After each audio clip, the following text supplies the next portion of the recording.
सही कहा है किसी ने, चिंता और चिता में सिर्फ एक बिंदु का फर्क होता है। इस दुनिया में कुछ लोग बेवजह चिंता करते हैं, बिना किसी कारण ही अपने आप को और मन को परेशान करते रहते हैं। चिंता हमें बीमार करती है। आज की इस कहानी में हम सीखेंगे कि क्यों हमें बेवजह चिंता नहीं करनी चाहिए। एक गांव में एक किसान था जिसे एक बहुत ही बुरी आदत लग चुकी थी, और वह आदत थी बेवजह चिंता करने की। वो हर समय किसी ना किसी चीज की चिंता करता ही रहता। वो हर समय सोचता रहता कि कहीं मेरे साथ कुछ गलत ना हो जाए, जबकि उसकी जिंदगी में अभी तक सब कुछ ठीक ही चल रहा था। उसके पास एक बड़ा सा खेत था जिसमें अच्छी खासी फसल हो जाती थी। खेती करने के लिए 2 बैलगाड़ियां थीं, एक अच्छा घर था, एक पत्नी और 2 प्यारे बच्चे थे। लेकिन फिर भी वो किसी न किसी अनहोनी के बारे में सोचकर बेवजह चिंता करता रहता।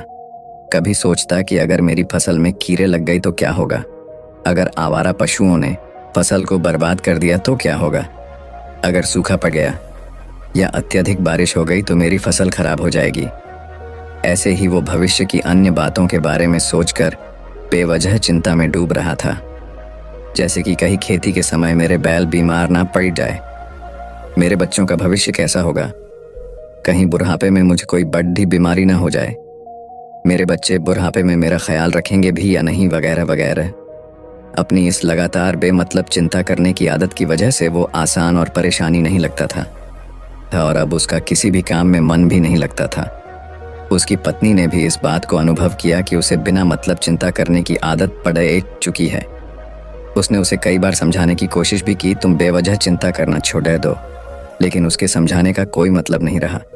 उसे पता चला कि नगर में एक महात्मा आए हैं जिनके पास सारी समस्याओं का हल है। फिर एक दिन वो उसे लेकर एक बौद्ध भिक्षु के आश्रम में पहुंची। बौद्ध भिक्षु बहुत ही बुद्धिमान और ज्ञानी व्यक्ति थे। किसान और उसकी पत्नी अपनी सारी समस्या बौद्ध भिक्षुओं के समक्ष रख दी। किसान ने कहा, महात्मा, मैं हर समय किसी न किसी बात की चिंता करता रहता हूँ। मैं ज्यादातर उन बुरी चीजों के बारे में सोचकर चिंतित होता रहता हूँ जो अभी तक मेरे साथ हुई भी नहीं। किसान की समस्या को पूरे ध्यान से सुनने के बाद बौद्ध भिक्षु ने कहा, ठीक है, तुम दोनों कल सुबह आना और फिर मैं तुम्हें तुम्हारी समस्या का समाधान बता दूंगा। अगली सुबह जब किसान और उसकी पत्नी बौद्ध भिक्षु के आश्रम में पहुंचते हैं तो देखते हैं कि बौद्ध भिक्षु बहुत ही चिंतित अवस्था में जमीन पर पालथी मारकर बैठे हुए हैं और उनके सामने एक दूध से भरा गिलास रखा हुआ है। बौद्ध भिक्षु बार बार उस दूध के गिलास की तरफ देख रहे हैं और फिर कभी अपना हाथ अपने सिर पर रखते तो कभी जमीन पर वो बहुत ही चिंतित और बेचैन दिखाई पड़ते थे। ये देखकर किसान ने पूछा, महात्मा, आप इतने परेशान क्यों लग रहे हैं? आपके समक्ष दूध रखा है, आप इसे पी क्यों नहीं लेते? महात्मा बोले, मुझे चिंता हो रही है कि कहीं इस दूध को बिल्ली ना पी जाए या फिर मैं कहीं जाऊं और तो क्या पता या दूध कहीं गिर जाए। मैं दूध को पीना तो चाहता हूं, लेकिन मेरा भी मन नहीं है। मैं तो यही सोच रहा हूं कि अगर ये दूध खराब हो गया या कोई गंदी चीज इस पे पच गया तो फिर क्या होगा? इतना सुनकर किसान जोर जोर से हंसने लगा।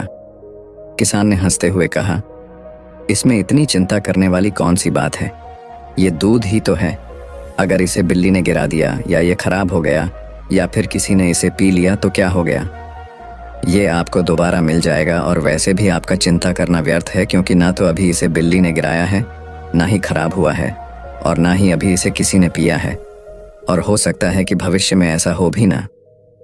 किसान के मुंह से ये बातें सुनकर बौद्ध भिक्षु मुस्कुराए और बोले, मैं भी तो तुम्हें ही यही समझाने का प्रयास कर रहा हूँ कि भविष्य की उन घटनाओं की चिंता करना व्यर्थ है जो अभी हमारे साथ हुई ही नहीं और बहुत बड़ी संभावना है कि वो कभी होगी भी नहीं, और अगर हो भी गई तो जिस चीज को तुम एक बार हासिल कर सकते हो उसे तुम दोबारा भी हासिल कर सकते हो, और अगर नहीं कर पाए तो कोई बात नहीं, क्योंकि समस्याओं के आने के साथ ही उन समस्याओं का सामना करने की हिम्मत भी अपने आप ही आ जाती है।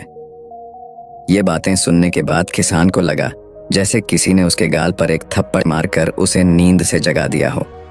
उसे महसूस हुआ कि वो भी तो यही गलती कर रहा है, वो भी तो भविष्य की उन घटनाओं के बारे में सोचकर चिंतित हो रहा है जो अभी तक घटी ही नहीं और शायद कभी घटेगी नहीं। वो और फिर बौद्ध भिक्षु के चरणों में गिर पड़ा और कहने लगा, इतनी आसान में मुझे मेरी गलती का एहसास करवाने के लिए आपका बहुत बहुत धन्यवाद और मैं आज से पूरा प्रयास करूंगा। मैं बेवजह चिंता करना बंद कर दूंगा। जापान में एक लोकप्रिय कहावत है, अगर तुम चल रहे हो तो सिर्फ चलो, अगर तुम खा रहे हो तो सिर्फ खाओ, लेकिन एक समय में सिर्फ एक ही काम करो, चिंता न करो। इस लोकप्रिय कहावत के अर्थ ने मुझे हैरान कर दिया था और सच कहूँ तो मुझे ऐसा लगता है कि कहावत के अर्थ में ही वो राज छुपा है जिसे अगर किसी ने अच्छे से समझ लिया और अपने जीवन में उतार लिया तो वो चिंता के बंधन से ही हमेशा हमेशा के लिए मुक्त हो जाएगा।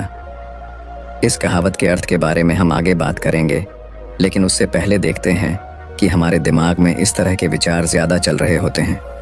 पहला, क्या मैंने ये काम सही से किया? दूसरा, क्या मैं इसे और बेहतर कर सकता था? तीसरा, इसका परिणाम क्या होगा? और चौथा, लोग मेरे और मेरे काम के बारे में क्या सोच रहे होंगे? ये ऐसे कुछ विचार हैं जो हमारे दिमाग की सिस्टम में ज़्यादातर समय चलते रहते हैं, लेकिन हमें पता नहीं चलता क्योंकि हमने इन विचारों के साथ जीना सीख लिया है और हमारा दिमाग काम भी ऐसे ही करता है कि अगर हमने इसे किसी काम को कई बार करवा लिया तो फिर ये उसे अपनी आदत बना लेता है और फिर हमारे चाहे बिना भी उस काम को करने का प्रयास करता है। शुरुआत में तो हम किसी भी काम को अपनी इच्छा से पूरे होशो हवास में करते हैं, लेकिन बाद में वो हमारी आदत बन जाता है और फिर हम बस बेहोशी की हालत में बिना सोचे समझे उस काम को करते चले जाते हैं। जब एक बच्चा छोटा होता है तब उसे पता नहीं होता कि चिंता क्या है, लेकिन जैसे ही वो बड़ा होता है माँ बाप कहना शुरू कर देते हैं, बेटे आपको होमवर्क करना है, आपको उसकी चिंता नहीं हो रही, आपके एग्ज़ाम आने वाले हैं, आपको उसकी चिंता करनी चाहिए। और ऐसे ही न जाने कितनी सारी चीज़ों के लिए बच्चों के आसपास के लोग उसे चिंता करने के लिए कहते हैं और वो छोटा बच्चा इस बात को मान लेता है। ये अच्छा, किसी भी काम को करने के लिए हमें उसकी चिंता करनी पड़ती है और फिर वो भी किसी काम की घटना के बारे में बार बार सोचने लगता है। शुरुआत में तो वो ये काम जानबूझकर करता है, लेकिन धीरे धीरे उसका मन इसे अपनी आदत बना लेता है और फिर ना चाहते हुए भी उसका मन एक ही विचार के बारे में बार बार सोचता रहता है और फिर वो अपनी पूरी जिंदगी चिंता के इस जाल में फंस कर रह जाता है। लेकिन अब प्रश्न ये उठता है कि इसका समाधान क्या है?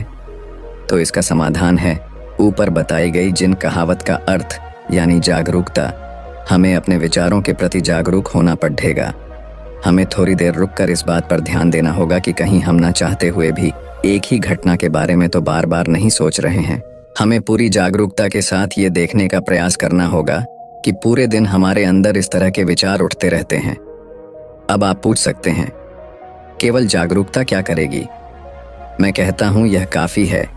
ये मन को शांत करने के लिए पर्याप्त है, मन को अपने स्वभाव का एहसास कराने के लिए पर्याप्त है और जीवन में जागरूकता लाने का सबसे आसान तरीका है ध्यान करना।